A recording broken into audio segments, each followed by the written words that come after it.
Hey, God bless you, it's Pastor here. We'll be talking about marriage, and I'm focusing on some of the definitions in my book, the 50 definitions of marriage. All right, listen closely.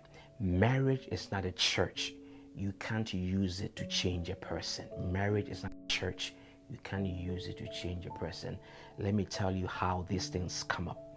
You find somebody that you are really attracted to, they are very pretty, they are very handsome. You feel them and the attraction is strong, the passion for each other is there. But you see some red flags, but you convince yourself, I will change her, I will change him, I will love her to change, I will love him to change.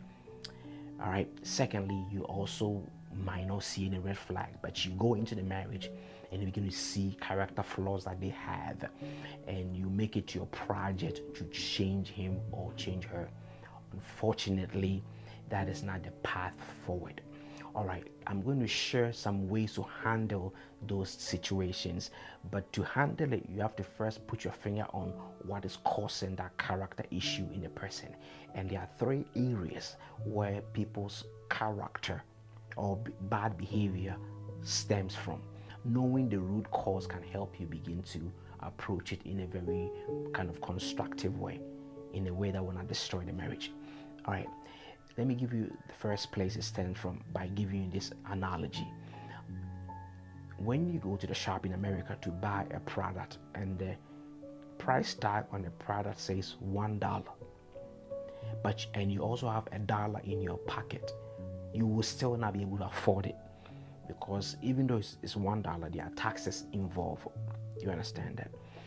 The same way, when you enter marriage with the love, the care, and what you want to give, there's this weight that comes with marriage that will pull a certain level of niceness or strength out of you. The stress and the pressure and the responsibility of marriage itself carry some weight to it, so that if you are this nice, by the time you enter you are this nice, because of the weight and the responsibility. The constant giving, the constant sacrifice of yourself will cause all of the good in you to maybe drop and the bad in you to get worse.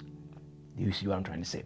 Right. So that is one of the areas that the character issue will stem from. In other words, the pressure and the responsibility of marriage is taking a toll on your partner, and they are falling apart right before your eyes. In other words, they are not mature for marriage. Consistently doing things is weighing them off. And so that is where the character problem you are seeing is stemming from. A second area that it can come from is you as the individual. There are some behaviors that if you bring to the marriage, it triggers or it causes a negative response from your partner. So it's a good news if the character issue your partner is showing is as a result of your behavior. So basically, if you change, they will also change.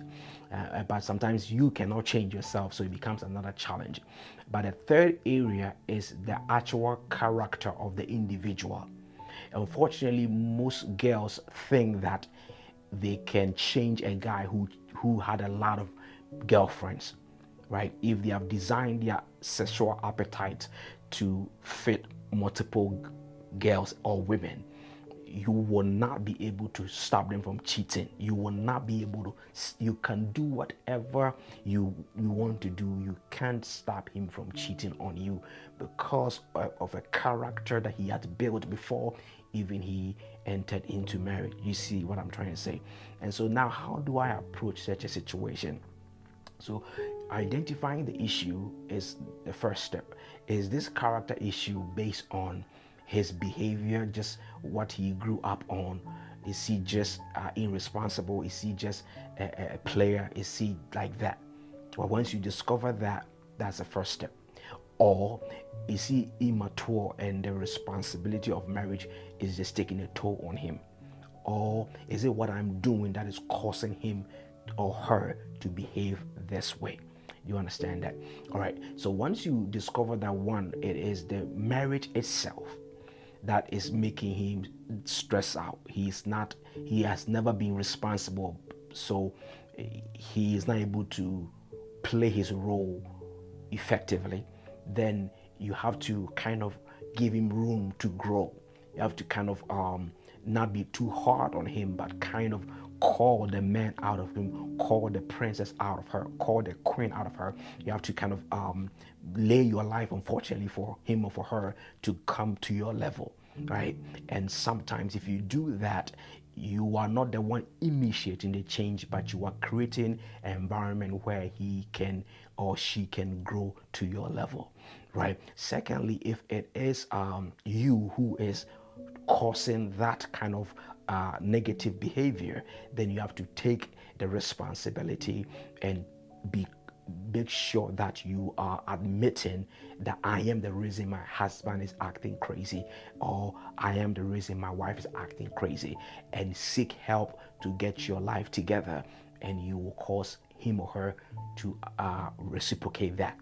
Lastly, if you marry somebody who was bad to begin with, then unfortunately you have to now begin to have what I call constructive conversation. You understand that? You have to now let him know that there is an expectation that you have from him, and you are willing to help him in any way, but you can't accept his level of behavior, and he has to do what he has to do to bring himself to a place where he becomes responsible. So you throw all of that into the kind of in the court of the person you are with. Never make it your job to change a person.